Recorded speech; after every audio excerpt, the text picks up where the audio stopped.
بسم اللہ الرحمن الرحیم۔ کلاس 8 ہمارے آج کے سبق کا عنوان ہے خون کا بدلہ۔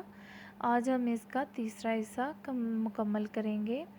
پہلے جو ہم نے اس سے پہلے سبق پڑھا تھا اس میں بتایا گیا تھا کہ یہ ایک لوک کہانی ہے، لوک پشتو کہانی ہے، جس میں ایک مراد خان شخص ہے جس کو کسی نے گولی ماری تھی، اور وہ یہ خواہش کرتا ہے کہ کاش اس کا کوئی بیٹا ہوتا جو اس کے خون کا بدلہ لیتا۔ تو اس کی بیٹی سپن گل اپنے باپ سے یہ وعدہ کرتی ہے کہ وہ اس کے قاتل کو ضرور تلاش کرے گی، اور وہ اس کو تلاش کرنے میں بہت زیادہ کوشش کرتی ہے، لیکن وہ اسے نہیں ملتا۔ پھر اچانک ایک نوجوان ان کے گھر میں آتا ہے زخمی حالت میں۔ وہ ماں بیٹی اس کی اس لیے خدمت کرتی ہیں کیونکہ ان کی روایت ہوتی ہے کہ وہ جو بھی مہمان ہو اس کی خدمت کی جائے اور اس کی جان کی حفاظت کی جائے۔ اور جب اس مہمان نوجوان کو پتہ چلتا ہے کہ وہی شخص جس کو اس نے یعنی مراد خان کو گولی ماری تھی، آج وہ اسی گھر میں پناہ لیے ہوئے ہے، تو وہ بہت شرمندہ ہوتا ہے اور بتاتا ہے کہ میں نے ہی مراد خان کو قتل کیا تھا۔ یہ سن کر سپن گل غصے میں اپنے باپ کی بندوق لاتی ہے اور کہتی ہے آج تو وہ دن آیا ہے جس کی میں آرزو کرتی تھی۔ چلیں آج کے سبق کی طرف چلتے ہیں۔ صفحہ نمبر 34، پیراگراف نمبر 5۔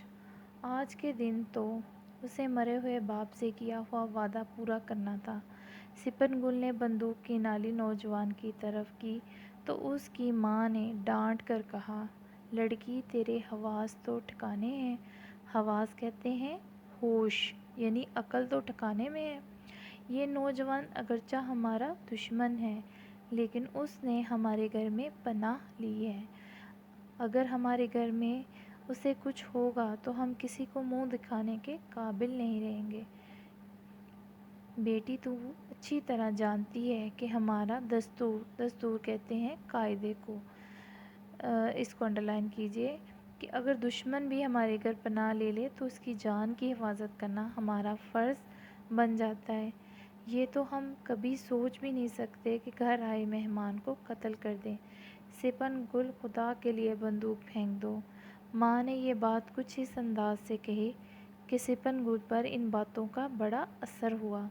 اس نے بندوق پھینک دی اور نوجوان سے کہا کاش، یعنی اس نے اب یہ حسرت کرتے ہوئے یہاں کاش کہا ہے، اس گھر کی چار دیواری سے باہر مجھے پتہ چل جاتا کہ تو میرے باپ کا قاتل ہے تو میرے ہاتھوں سے بچ کر نہ جاتا۔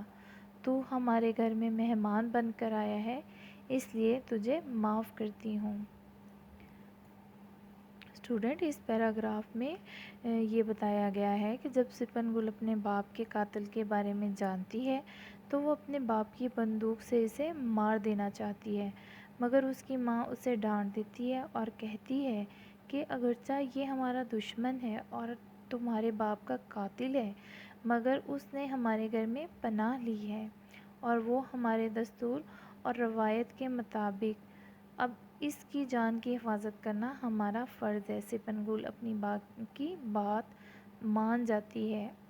وہ اپنی ماں کی بات اس لیے مان جاتی ہے کیونکہ ان کی یہ روایت تھی، ان کے ہاں یہ رسم تھی کہ جو بھی ان کے گھر میں پناہ لے لے وہ اس کی جان کی حفاظت کرتے تھے، خواہ وہ ان کا دشمن ہی کیوں نہ ہو۔ اسی لیے نبی کریم صلی اللہ علیہ وآلہ وسلم نے فرمایا، تم زمین والوں پر رحم کرو، آسمان والا تم پر رحم کرے گا۔ یعنی تم دنیا میں رہنے والے لوگوں پر رحم کرو گے تو اللہ تعالیٰ تمہارے اوپر رحمت نازل کرے گا۔ اسی لیے اب سپن گل یہ آرزو کرتی ہے کہ یہ مجھے اپنے گھر سے باہر ملتا، یعنی ان کے گھر نہ ملتا، اور یہ ان کا مہمان نہ ہوتا تو وہ کبھی اسے معاف نہ کرتی۔